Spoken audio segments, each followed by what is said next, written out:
Et il faut trouver des méthodes de fabrication de ces biocarburants beaucoup plus efficaces que ce qu'on utilise aujourd'hui.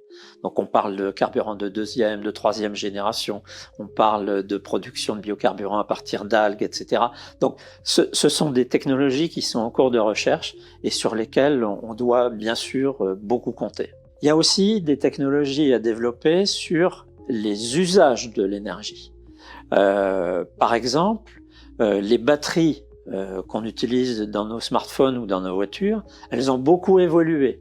Elles sont moins lourdes, elles coûtent de moins en moins cher, mais je crois qu'il faut encore faire des gains d'échelle pour pouvoir vraiment utiliser les batteries comme des moyens de stockage importants qui pourront devenir intéressants pour compenser la variabilité des énergies renouvelables qui sont produites de façon fatale en fonction du vent et du soleil.